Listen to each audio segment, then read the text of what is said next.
If you're starting Rogue this season, you're going to want to have this document up on your side screen.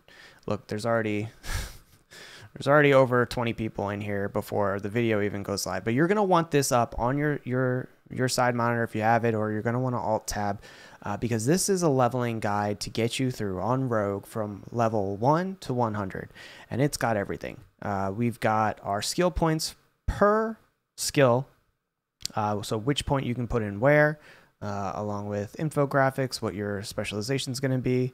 These are 1 through 16. We have 17 through 36 here. This is going to be up on my side screen, so this is the format that I like it in, and I've been asked a lot to share this with everyone else, so here it is. Once we get to around this level, before we go into Cathedral of Light, this is going to be our Cathedral of Light respec. So as you see, we're leveling as Twisting Blades, and we're pumping up Shadow Imbue. Shadow Imbue is going to be great for clearing a lot of density. So if you see here, we're bumping up our Shadow Imbuement because those Shadow Explosions are going to be extremely strong. And I'm going to show you some gameplay of how it looks in a minute. So, but once we get to the Cathedral of Light, we really want to focus on our single target damage, and that's going to be Poison Imbue. And from here on out, we're going to be a Poison Imbue rogue. And I've got the aspects that you want to look for your starter gear. So what these are all of your aspects that you can get directly from dungeons. So each one of these can be unlocked for free. You just have to clear a dungeon and you can imprint it on any piece of gear. As a note, the most important is going to be your Blade Dancer aspect, and I recommend putting this either on your amulet or your weapon, and I recommend leaving it, your two-hander, and I recommend leaving it. You do not want to put an aspect as important as Blade Dancer, which is your build enabling aspect, on either of your one-handed weapons. And that's so every time you find a stronger one-handed weapon, you can upgrade it and you don't have to worry about re-imprinting the aspect on it.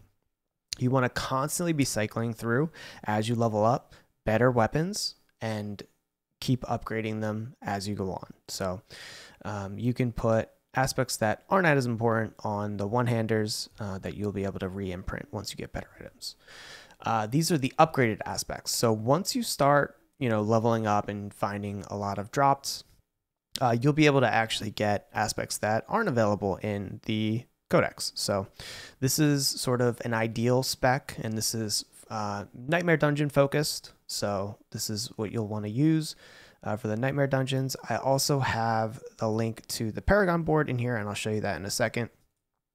The last spec here is just the Uber Lilith spec. So this is the build that we debuted for last season for the launch, and it still works just as fine. I just did a video on it after the newest patch, and this build works really, really well. So highly recommend using it if you want to get Uber Lilith down in the new season. But we're going to focus on the starter aspects and the upgraded aspects as we're leveling through the game.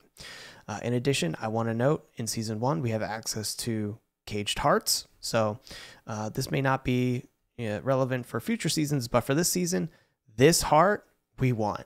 This is going to be the focus. It only drops in World Tier 4, and it's giving us a % chance to apply all of our imbuement effects. This is important because most of the imbuement Poison Imbue specs will run like +3 imbuements on their amulet. So they actually have access to all 3 imbuements. So all 3 of them are going to be applying with the use of this Caged Heart, which is really, really cool and insane amounts of damage. This is just on attack, right? Any attack. It's not lucky hit. It's not crit. It's any attack can apply all of our imbuements, which is insane.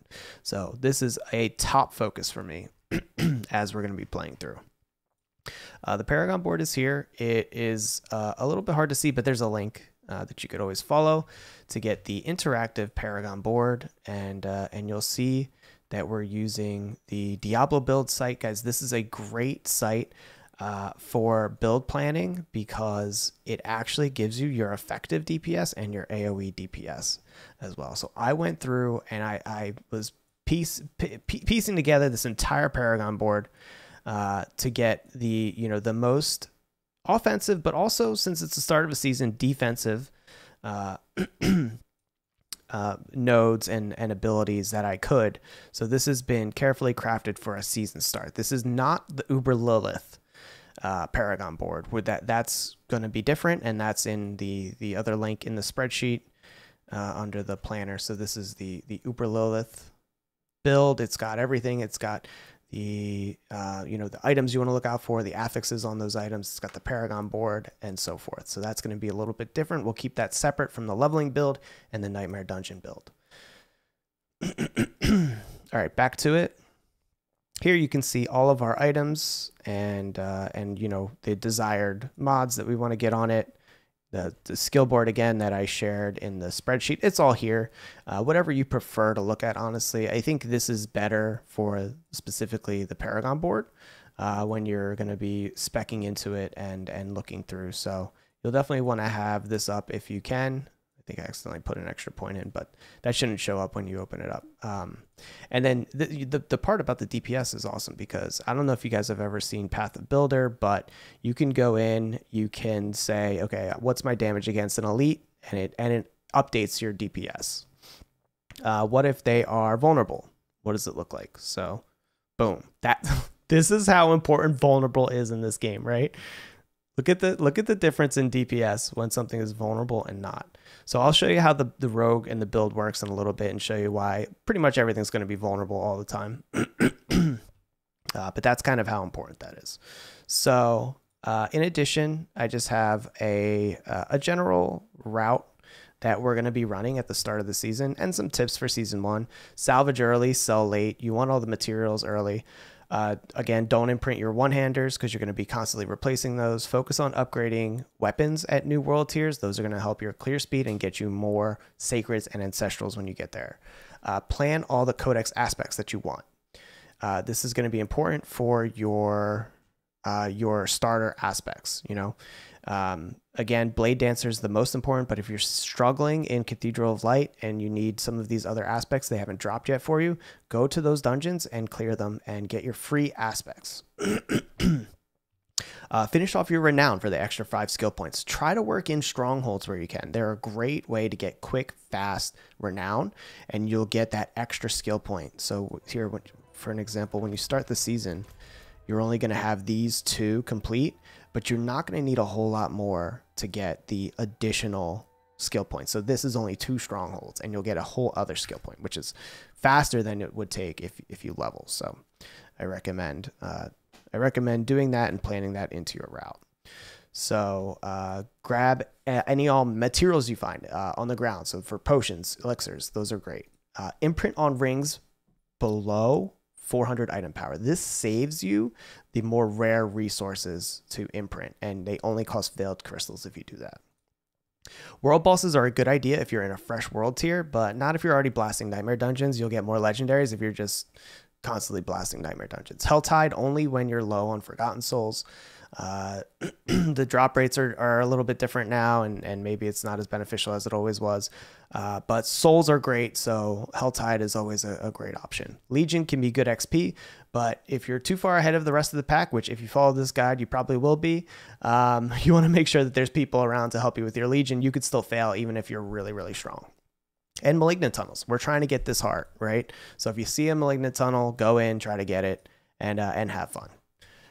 So here is sort of the general route. Right when you start in town, we hit up a bunch of world events. Then we go to Saragar. We make our way up to Mariner's Refuge, and then we go from there to Jalal's Vigil for the Twisting Blade aspect. Right around here, we'll be about level 15, so we're going to unlock our true potential, and then we're in Onyx Hold. Onyx Hold is a stronghold that you can continuously reset.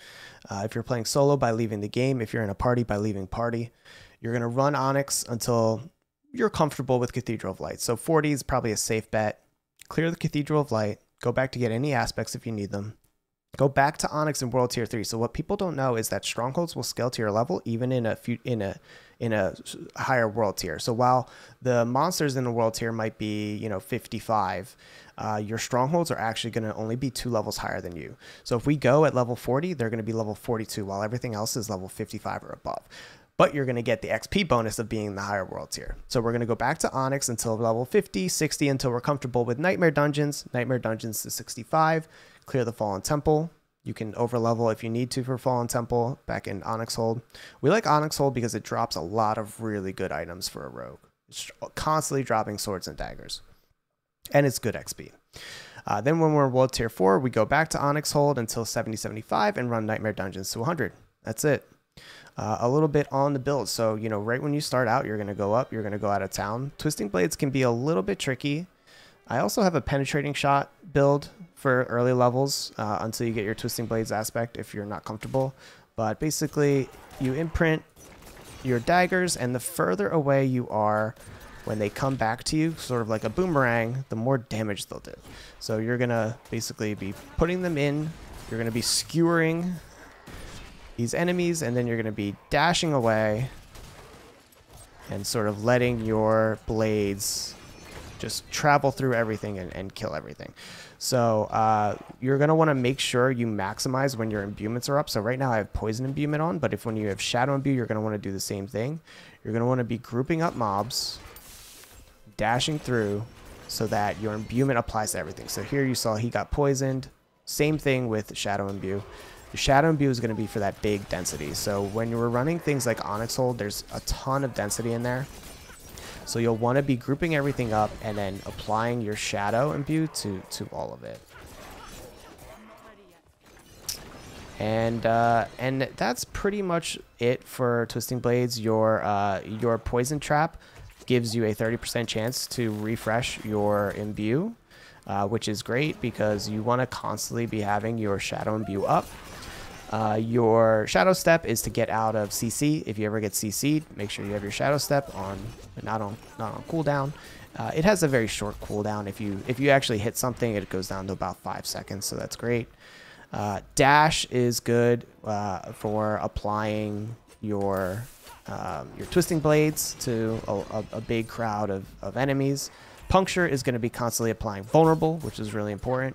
And early on when we're running Shadow Imbue, there is an aspect on the Shadow Imbue that's going to be applying Vulnerable to anything that gets hit by your Shadow Imbue explosions. So really good. We'll constantly have Vulnerable up with this build, and you saw how much damage that it was possible and able to do. So basically the route that I have does a ton of these world events. You're going to get a bunch of obols and resources just by doing them. Obols are a good idea if you're starting to hit a wall and you need some better weapons. I recommend using them. Don't save them until the end game. You'll be fine using them, you know, early on because they're in constant supply. So you're going to be wanting to get them whenever you can. And let's go back to the spreadsheet. That's it. Here's the Penetrating Shot if you prefer that early on. But once you get that Twisting Blade aspect, you definitely want to be in Twisting Blades. So that's how I feel about that. Links to all of this will be in the description of the video. I hope it's helpful for you, and I hope you have a great season 1. Stop by the stream if you know, if you have any questions or if you want to see what we're doing. We're going to be blasting, trying to get first level 100s, and I hope to see you out there. All right, guys, peace.